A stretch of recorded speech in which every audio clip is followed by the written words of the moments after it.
क्षेत्र।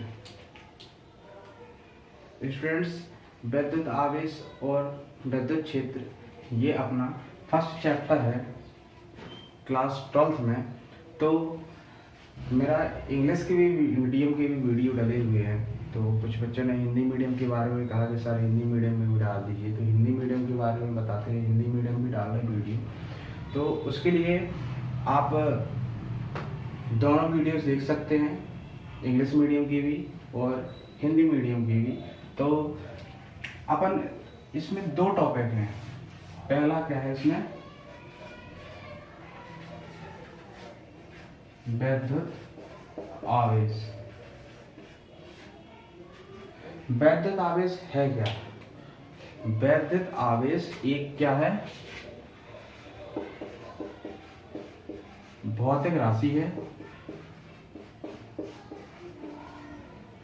विद्युत आवेश एक ऐसी भौतिक राशि है जिसके संपर्क में आने पर कोई वस्तु कैसा कैसा बिहेव करने लगती है, कैसा करने लगती है, जिसमें क्या हो जाता है, विद्युत आवेश आ जाता है। जैसे कि फिर से रिपीट करते हैं कि विद्युत आवेश वह भौतिक राशि है जिसके संपर्क में आने पर कोई वस्तु क्या होने लगती है, विद्युतीय गुण को प्रदर्शित करने लगती है। तो वो क्या कहलाता है, विद्युत आवेश कहलाता है। जैसे कि कोई छड़ लें, रॉड लें, रॉड में अपन आवेश देते हैं तो वो भी क्या करने लगता है, स्वयं करंट यानी कि आवेश प्रवाहित होने लगता है। तो ये कहलाता है विद्युत आवेश। अब विद्युत आवेश में आगे क्या बात आती है, विद्युत आवेश में आगे बात आती है चार्ज की। आवेश होते कितने प्रकार के हैं, तो आवेश अपन के दो होते हैं, सब लोग जानते हैं, एक पॉजिटिव एक नेगेटिव। यानी कि एक धनात्मक तो दूसरा ऋणात्मक आवेश। ये दो आवेश होते हैं, धनात्मक आवेश और ऋणात्मक आवेश। अब इसमें बात आती है कि धनात्मक आवेश ऋणात्मक आवेश जो होते हैं ये कार्य कैसे करते हैं। तो इनके कार्य करने की विधि ये होती है कि जब कोई सजाती और विजाती, इनके दो गुण होते हैं, सजाती और विजाती। तो सजाती गुण की क्या विशेषता होती है और विजाती की क्या, तो देखते हैं। जब ये दोनों अपन क्या ले लें, दोनों ले लें सजाती विजाती, प्लस प्लस नेगेटिव नेगेटिव, यानी कि धनात्मक धनात्मक ऋणात्मक ऋणात्मक। अपन एक बार लिया धनात्मक, एक बार लिया ऋणात्मक, फिर एक बार लिया ऋणात्मक, एक बार लिया धनात्मक। ये तो अपन ने मैथ में पढ़ा है ऐसे, लेकिन इसमें इसको दूसरी तरीके से पढ़ेंगे। जब सजाती ध्रुव होते हैं तो क्या होता है, इन दोनों के बीच में, जैसे सजाती ध्रुव लिया, मान लो एक ले लिया प्लस का ये, एक ले लिया प्लस का ये। अब जब एक दूसरे के ये पास लाएंगे, यानी कि ये इसके पास लाएंगे और ये इसके पास जब लाएंगे तो एक दूसरे को क्या करेंगे, प्रतिकर्षित करेंगे। मान लो ये दोनों चार्ज क्या है, एक ये भी पॉजिटिव है, एक ये भी पॉजिटिव है, दोनों धनात्मक है। इन दूसरे के निकट लाएंगे तो एक दूसरे क्या करेंगे, प्रतिकर्षित करेंगे, दूर करेंगे। तो ये क्या हो जाएगा, सजाती। ऐसे ही विजाती की बात करें तो एक अपन ने ले लिया प्लस और एक ले लिया माइनस। मान ली ये प्लस है ये माइनस है, या कोई भी प्लस माइनस ले लो आप, इन्होंने से चूज कर लो। जब इन दोनों को नहीं लाएंगे, एक दूसरे के पास लाएंगे तो एक दूसरे क्या हो जाएंगे, अट्रैक्ट हो जाएंगे। ये चीज चुंबक में आपने पढ़ी हुई। ये सजाती ध्रुव होते हैं, एन और एन ध्रुव या एस ध्रुव होते हैं।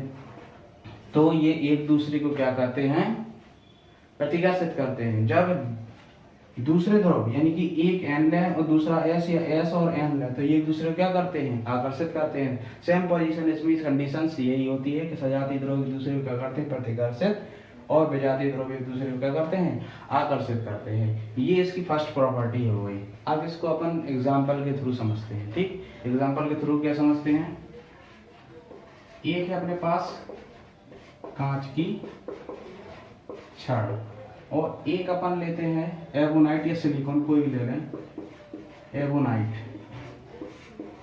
की छड़ ली। अब इन दोनों छड़ को लिया, इसको एक बार इसको टांग दिया। यही कंडीशन इसमें दिखा रहे हैं आपको हम एग्जाम्पल के थ्रू। इसको टांग दिया, एबोनाइट को छड़ ले ली दो, ये प्लस है ये भी प्लस है, ठीक है। और ये नेगेटिव और ये नेगेटिव। तो जब ये सजाती हो जाएंगे, ये सजाती हो जाएंगे और ये भी दोनों प्लस हैं, ये भी नेगेटिव नेगेटिव है, ये सजाती, तो ये एक दूसरे को क्या करेंगे, इनकी प्रॉपर्टीज टोटल क्या निकलेगी, जो उत्तर निकलेगा ये प्रतिकर्षण होगा। ठीक है, ये होगा प्रतिकर्षण। अब बात आती है दूसरी, अपन कौन सी कंडीशन इसी में पढ़ेंगे। एक बार अपन ने ले लिया कांच और एक बार ले लिया अपन ने क्या, जो एवोनाइट, ये अपन ने टांग दिया। तो इस पे कौन सा आवेश था, धनात्मक, इस पे कौन सा, ऋणात्मक। तो जब अपन ने पढ़ा प्लस और माइनस यानी धनात्मक और ऋणात्मक दूसरे क्या करते हैं, विजाती होने के कारण ये एक दूसरे को क्या करेंगे, आकर्षित।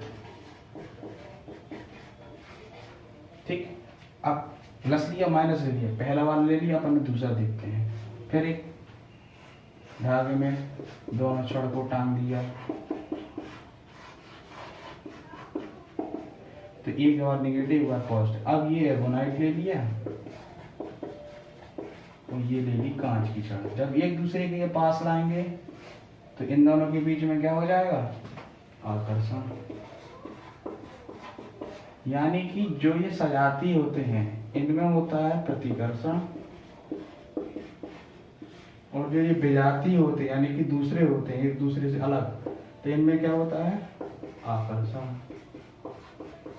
इतनी सी कोई बात है, हमारे अंदर जो समझ में आ गई होगी सभी लोगों को। इसको पढ़ा तो वैद्युत आवेश तो आपको समझ में आ गया होगा कि सजाती ध्रुव में क्या होता है, प्रतिकर्षण, और विजाती ध्रुव में आकर्षण।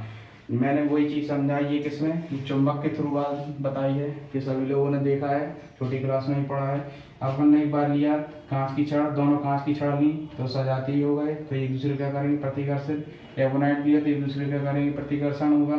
अब एक बार प्लस माइनस लिया तो इनमें भी आकर्षण हुआ, एक बार नेगेटिव और एक बार ये पॉजिटिव ले लिया तो दोनों में क्या हो गया, आकर्षण हो गया। तो दोनों ये आकर्षण करेंगे, आकर्षित करेंगे, ये दोनों प्रतिकर्षित करेंगे। अब ये दो कंडीशंस हो गई इसमें। अब इन दो कंडीशन होने के कारण अब अपन क्या पढ़ते हैं, इसमें आगे बात आती है, देखें अब इसमें आगे बात कौन सी आती है, इसमें बात आती है कि कौन सी क्या चीज अपन को आगे टॉपिक जो है स्टार्ट करना है इसमें बताने के लिए। तो आगे अपना जो टॉपिक है इसमें बताने के लिए बात आती है कि जो आवेश होते हैं, आवेश होने के लिए इनमें कुछ मतलब इनकी खास विशेषता होती है। जैसे कि बोलते प्लास्टिक में करंट क्यों नहीं करता है, ठीक है, ये सब चीजें होती है ना, रबर में क्यों नहीं होता है, तो आप वो पढ़ेंगे। तो इनकी चालक की कुछ क्रिया होती हैं, मतलब चालक क्या कहलाता है, विद्युत रोधी क्या कहलाता है, अर्धचालक क्या कहलाता है। अब इसके बाद अपन ये पढ़ेंगे, तो इसको मैं बताता हूँ। और नेक्स्ट टॉपिक अपना है इसी में क्या पढ़ना है अपन को,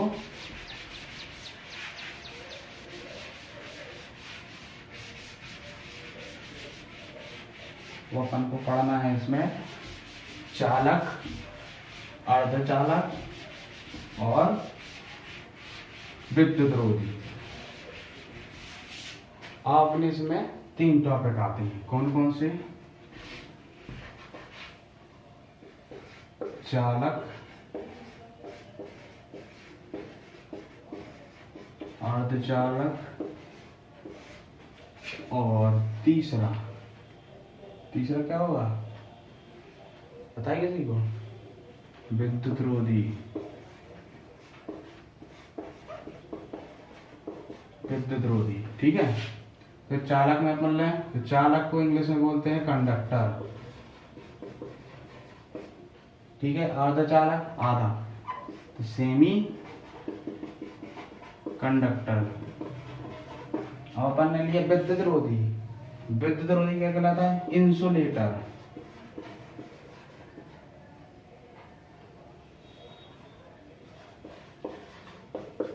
इंसुलेटर। तो चालक की बात करता है ना टॉपिक अपन है चालक। चालक क्या कहलाते हैं? ऐसे पदार्थ जो अपने में से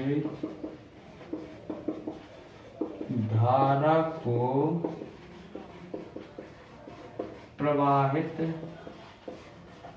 होने देते हैं। अपने से धारा प्रवाहित होने देते कौन होते हैं? देखो एग्जाम्पल बताएं। एक हो गई पृथ्वी माता अपनी, ठीक है, और एक हो गया अपन यानी कि मानव, और भी है। पृथ्वी क्या आवेशित है, अर्थिंग बनाते अपन। मानव क्या, मानव भी चालक है, लगा देंगे उंगली तो अपन करंट लगता है। अब ऐसे पदार्थ अपने में से धारा को प्रवाहित होने दे रहे। प्लास्टिक में नहीं हो रहा है, इसमें करेंगे तो नहीं होगा। लेकिन ये क्या है, पृथ्वी की बात करें, मानव की बात करें, ये सब क्या है, इसमें लोहे की रॉड ले लें, इसमें क्या होगा, धारा प्रवाहित हो जाएगी।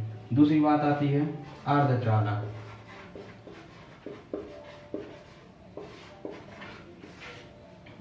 ठीक है, अर्धचालक क्या कहलाते हैं? अर्धचालक ऐसे कहलाते हैं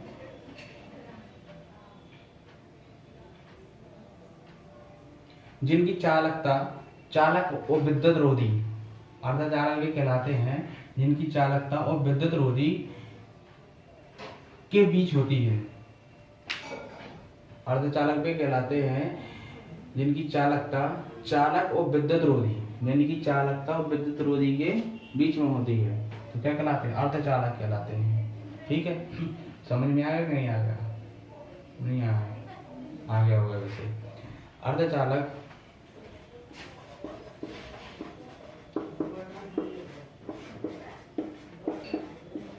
उन पदार्थों को कहते हैं जिनकी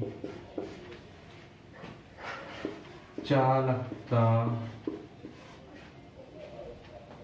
चालक और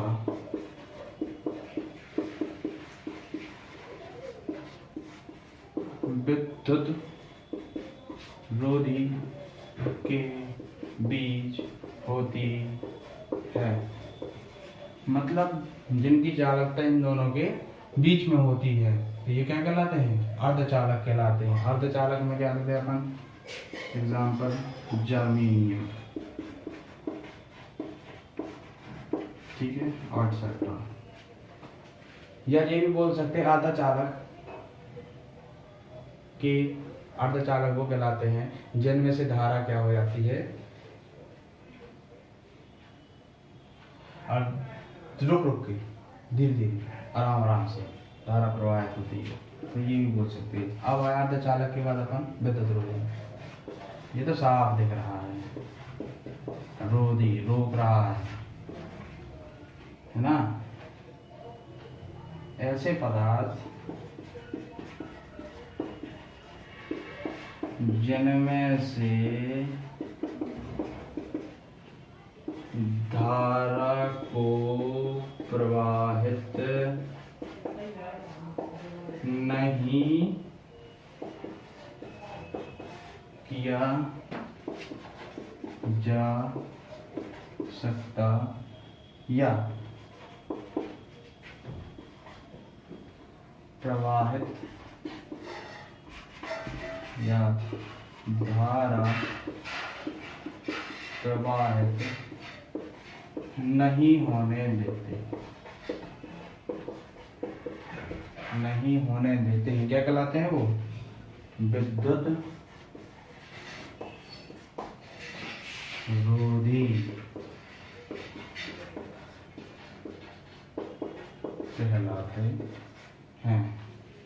उन पदार्थों को कहते हैं जिनकी चालकता चालक और विद्युत रोधी के बीच होती है। उन्हें जर्मेनियम बोल दिया, यानी कि रुक का धारा बड़ा, लेकिन वहीं विद्युत रोधी जिनमें से धारा को प्रभावित नहीं किया जा सकता। जैसे अपन ले लिया रबर, प्लास्टिक, एटसेट्रा। ठीक है, ये अपना टॉपिक आया चालक, अर्धचालक और विद्युत रोधी किसे कहते हैं, ये अपने टॉपिक की बात आती है। तो अपन ने आज पढ़ा विद्युत आवेश एवं विद्युत क्षेत्र, और उसके अंदर अपन ने पढ़ा चालक, अर्धचालक, विद्युत रोधी। ठीक है, अपन ने इन सब टॉपिक को क्लियर किया। अब इसमें एक वर्ड आता है, एक शब्द आता है भूसंपर्कण। तो भूसंपर्कण का कहलाता अर्थिंग बोलते हैं, EARTHING, ये होती है इसके इसमें पता है ना, अर्थिंग। भूसंपर्कण, यहाँ से भूसंपर्कण से भू देखो अलग करो, संपर्क अलग करो। जैसे कि संपर्क में, किसके संपर्क में, भूमि के। ठीक है, अब भूसंपर्कण क्या कहलाता है, पृथ्वी एक आवेश की तरह क्या करती है, व्यवहार करती है। इसके संपर्क में आने से ये अर्थिंग तैयार करती है। अर्थिंग तैयार करती है मतलब एक चार्ज यानी कि एक आवेश बनाती है। तो यानी कि इसके कहने का मतलब केवल इतना है कि भू संपर्कण यानी पृथ्वी भी एक आवेश की तरह व्यवहार करती है, जिसे अपन क्या बोलते हैं, अर्थिंग बोलते हैं। देखा ना, ऊपर से बिजली गिरती नीचे चली जाती है आराम से जमीन के अंदर, है ना, भूसंपर्कण होता है। अब ये बनाते कैसे हैं, भूसंपर्कण बनाए कैसे, अपन ने देखा होगा गाँव लोग, कुछ लोग होते हैं जो चर्चा करते हैं कि भैया इसको बनाने के लिए गड्ढा खोदते, पीछे घर के पीछे कहीं गड्ढा खोद दिया सेफ जगह पे, सुरक्षित जगह पे। उसमें अपन ने क्या किया, नमक डाला, कोयला डाला और कुछ ईंट वगैरह अच्छे कूट के मतलब बारीक करके उसमें डाल देते हैं, और एक छड़ को उसमें से दबा देते हैं अंदर, और उसमें एक तार निकाल के उसमें लपेट के अर्थिंग बना देते हैं। और डेली उसमें क्या करते हैं, पानी डालते हैं, तो वो अर्थिंग तैयार हो जाती है। क्यों, पृथ्वी अर्थिंग एक आवेश की तरह व्यवहार करती है, तो यही अर्थिंग कहलाती है। ठीक है, तो आपने देखा होगा तड़क चालक बोलते हैं जिसे अपनी भाषा में, तड़क चालक लगा देते हैं, ऊपर से बिजली गिरती है आसमान से बचाने के लिए, जमीन से संपर्कित कर ऊपर तड़क चालक लगा देता है। ठीक है, तो भू संपर्कण ये हो गया। अब भू संपर्कण होने के बाद अपना आता है एक नया टॉपिक आता है प्रेरण द्वारा आवेशन। एक ये हो गया टॉपिक, दूसरा ये, तीसरा ये, चौथा ये, और पांचवा ये। पांचवा क्या है अपना, अभी बताया ना, पांचवा है प्रेरण आवेशन। अब प्रेरण आवेशन क्या कहलाता है, सुना तो बहुत कुछ है, इंग्लिश में सुना हुआ ये वर्ड, हम बताते हैं DUCTION, इंडक्शन। समझ गए, इंडक्शन कहलाता है। घर में होता है इंडक्शन, सब लोग खाना बनाते हैं उसमें आजकल, तो इंडक्शन उसको बोलते हैं, वो नहीं है, ये अलग चीज़ है। प्रेरण आवेश वो कहलाता है कि कोई वस्तु जो एक आवेश है, कैसे एग्जाम्पल के थ्रू बताते हैं। एक छड़ ली अपन ने, ये कोई एक छड़ है E, इसमें कोई आवेश है धनात्मक, और एक कोई छड़ अपन B लें, ये ले लिया अपन ने B छड़, इसमें कोई भी आवेश अभी नहीं है। ठीक है, तो एक ए छड़ को, जब ए छड़ को बी छड़ के पास ले जाते हैं, यानी कि जब इसके नियरली इसको टच करते हैं, तो प्रेरण के कारण, ये कहलाता है प्रेरण का इंडक्शन मेथड ये होता है। क्या कहलाता है कि इस पे तो पॉजिटिव चार्ज है, जब ये प्रेरण के कारण इससे टच में होता है, तो ये प्लेट्स के द्वारा टच में आता है, तो इसमें कौन सा चार्ज बनेगा, ऋणात्मक। पहले तो ये धनात्मक था, लेकिन इसमें क्या बनेगा, ऋणात्मक। ये कहलाता है इंडक्शन मेथड। मतलब ये है कि यदि इसमें प्लस चार्ज है, जब ये इसमें मान लीजिए कि ये ए है ये बी है, इसमें क्या किया कि ये एक दूसरे के टच में आ गए। अब इन दोनों को क्या करें, एक दूसरे के टच में आने के लिए अपने बात करते हैं कि ये प्लस का, ये ना, इसमें कुछ कोई चार्ज नहीं है, ये प्लस का है और इसमें कोई चार्ज नहीं। जब ये इसके कारण इस प्लेट्स के नियरली लाते हैं या प्रेरण के कारण प्लेट्स के द्वारा जोड़ते हैं, तो ये पॉजिटिव चार्ज इसमें प्रेरण के कारण कौन सा चार्ज बनाता है, कौन सा आवेश देता है, कौन सा आवेश बनाता है, ऋणात्मक आवेश बनाता है। यानी कि ये पॉजिटिव हो जाएगी, ये नेगेटिव हो जाएगी, ये धनात्मक और दूसरी ऋणात्मक हो जाएगी। तो यही कहलाता है प्रेरण आवेशन। तो डियर स्टूडेंट्स, ये अपना टॉपिक थे। अपन ने पढ़ा है विद्युत क्षेत्र क्या कहलाता है, विद्युत आवेश क्या कहलाता है, फिर अपन ने पढ़ा चालक, कुचालक, अर्धचालक, विद्युत रोधी, भू संपर्कण और ये प्रेरण आवेशन। तो प्रेरण आवेशन को पढ़ना जरूरी है, क्योंकि प्रेरण आवेशन आगे चल के अपन को पढ़ेंगे, संयोजन पढ़ना है, टॉपिक आता है, प्लेटों के द्वारा बनता है, वो आगे टॉपिक बताएंगे। तो उसमें ये चीज़ काम आती है, क्योंकि बाद में बच्चे पूछते हैं कि इंडक्शन सर क्या है। तो इंडक्शन यही कहलाता है कि प्रेरण के कारण क्या हो जाता है, एक चार्ज जो दूसरा पहला आवेश जो होता है उसके विपरीत दूसरा आवेश बनता है। यानी एक के पास यदि निगेटिव है तो दूसरे को जब देगा तो प्लस मिलेगा उसको, यदि प्लस होगा तो वो दूसरे को निगेटिव देगा। तो स्टूडेंट्स इसको अच्छे से रीड करें, पढ़ें और समझें, और वीडियो को स्किप करते हुए मत देखें। मेरी कोई भी वीडियो को स्किप करके मत देखें, पॉज प्रॉपर करके देखें, लास्ट तक देखें कि होता क्या है, इसको क्या बताया गया है। और नेक्स्ट वीडियो की जो लिंक होगी इसके बाद वाला टॉपिक मैं इसकी डिस्क्रिप्शन बॉक्स में दूसरी लिंक डाल दूंगा, तो आप उसको भी देख लीजिएगा। इसके आगे भी आपके टॉपिक में क्लियर करते जाऊंगा।